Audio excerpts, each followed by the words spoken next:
സിദ്ധിയുടെ കൈയെന്ന വെള്ളത്തിൻ്റെ അടിയിൽ നിന്ന് പൊളിഞ്ഞത് ഞങ്ങൾ വിചാരിച്ച് കടു എന്താണെന്നാണ്. പക്ഷേ ആ പൊളിഞ്ഞതിൻ്റെ വീക്കം ഏകദേശം ഒരാഴ്ചത്തോളം അവൻ്റെ കയ്യിൽ നിന്നിട്ടുണ്ട്. അത് കടുവല്ല, വേറെന്തോ ഒരു എന്താണെന്ന് കറക്റ്റ് ഞങ്ങൾക്കറിയില്ല. കാരണം അത് പൊളിഞ്ഞതിന് ശേഷം ഏകദേശം ഒരാഴ്ചത്തോളം വീക്കം നിൽക്കണം എന്നുണ്ടെങ്കിൽ നിങ്ങളൊന്ന് ആലോചിച്ച് നോക്ക് എന്തായിരിക്കും എന്നുള്ളത്.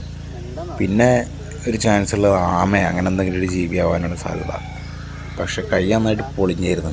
കുറച്ച് കഴിഞ്ഞപ്പോഴേക്കും ബ്ലഡ് അത്യാവശ്യം നന്നായിട്ട് വന്നു.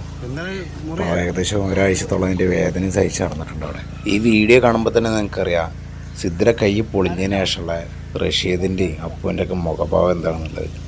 കാരണം പിന്നൊരു പേടിയായി. അങ്ങനെയാണ് ബ്ലഡ് കയ്യിൽ നിന്ന് വന്നിരുന്നത്. അതിനുശേഷം എല്ലാവർക്കും ഒരു പേടി, ചേറിൻ്റെ അടിയിലൊക്കെ പോയിട്ട് കൈയിട്ട് മീനെ പിടിക്കാനൊക്കെ.